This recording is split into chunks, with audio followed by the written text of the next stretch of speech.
Hello all, I hope you're doing well. We are continuing with our weekly portion review. I'm sorry that I was not able to post a video last week.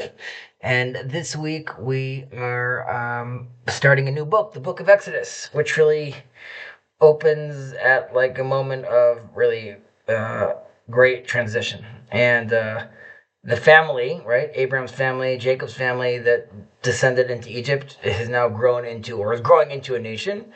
Uh, but the Torah really marks its growth with a very unsettling shift, right? What starts with names, right? These are the names of the children of Israel, which was very specific, quickly starts turning into this, silent anonymity. Basically, all the names starts disappearing, right? A man from the house of Levite marries a woman from the house of Levite.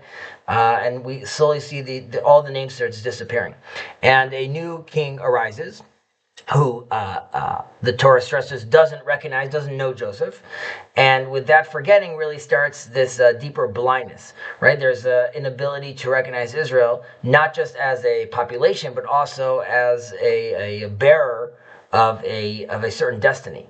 And at this precise moment, it's when Israel's numbers start to increase and its identity starts to sharpen, that the Egyptians' fear starts to awaken, so to speak, right? And then the question is not only what Pharaoh feared, but really what he understood, right? And this is, is Pharaoh seeing Israel as a political rival, right? Pharaoh possessed an unusually deep intuition. And he was not just afraid of rebellion or a demographic change, but he was aware that standing before him was a nation that is destined to become really the driving force in human history. And at that time, Egypt is standing at the pinnacle of civilization, and Pharaoh obviously is at this apex, so to speak. And from this vantage point, he is perceiving Israel as a threat, not just because they're threatening Egypt's power, but it's also the claim to shape human culture and its destiny. There's a midrash that Pharaoh was aware. He was looking at the stars with his mages and his wizards, and they said that we could see that there's a redeemer that's destined to be born. Right. So, in this sense, Pharaoh, or at least the rabbis, are trying to hint to or allude to the idea that Pharaoh and the Egyptians were aware of this growing power within Israel. And because of that, it really sheds like a new light on the horrific decree of every male child, that's going to be born, we shall cast into the Nile, and every female you should keep alive. Right? This is not just like a single decree, but really a thought out strategy. Right? By killing the males, this was meant to erase Israel's continuity and its leadership. But preserving the women is not because of mercy, but they're trying to absorb.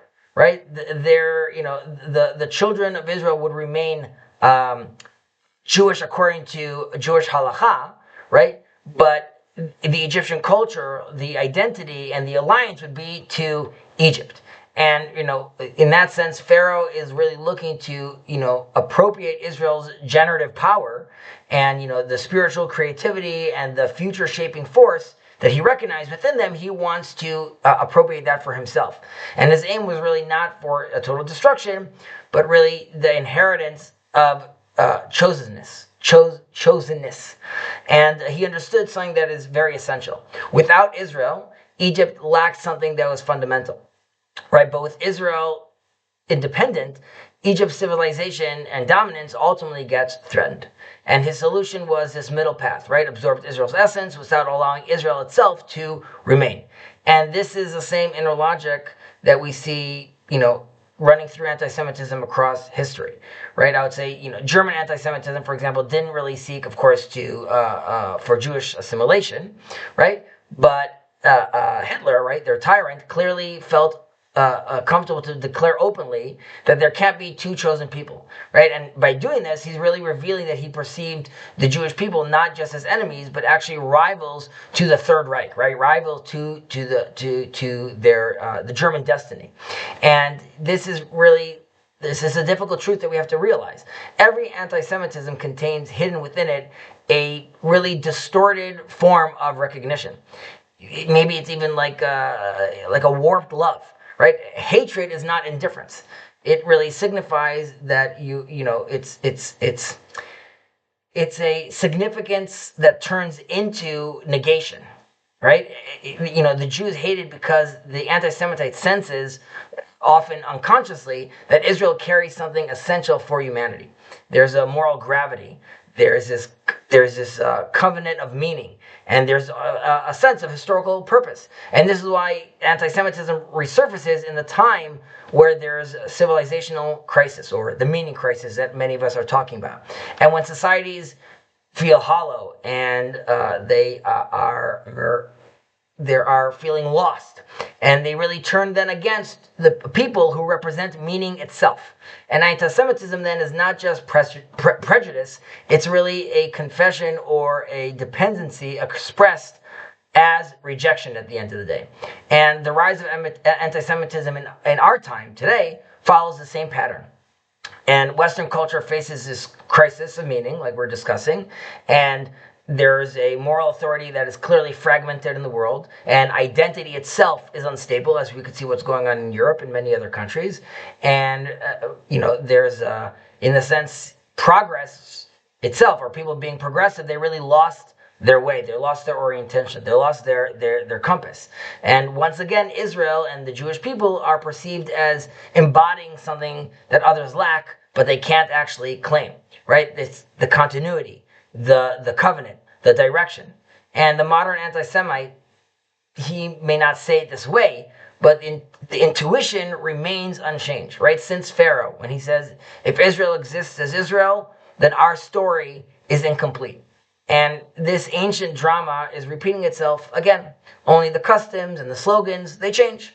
And Pharaoh's error was not only moral, but it was really metaphysical. He really believed Israel's essence could be, extracted without Israel existing.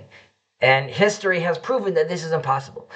Israel can't be replaced, it can't be reassigned, because it's not just the bearer of values, but it's a living covenant. And people whose task is not to really dominate history, but remind history that meaning exists. And this is really the most enduring answer we could give to anti-Semitism. Israel doesn't need to justify its existence by power, or it's being useful, or making the cherry tomatoes or the discount key. The task is actually much simpler, but it's also much harder. We are to remain ourselves, right? Redemption begins where Israel refuses to disappear or turn into something else's story, and it continues wherever Jews continue to grow and nurture their continuity, right, over their convenience, right? Shabbat is not convenience. Identity over acceptance, and covenant ultimately over comfort. And the Nile couldn't erase us, and empires couldn't absorb us, and history ultimately will not be complete itself without us, because the very fact that Israel exists as Israel is already a form of redemption. And we have to feel proud about that. We don't have to be doubting ourselves all the time. And if we feel comfortable in our own skin, in who we are, that will resonate. And hopefully we could then help the world orient itself as well. Shabbat Shalom. Take care.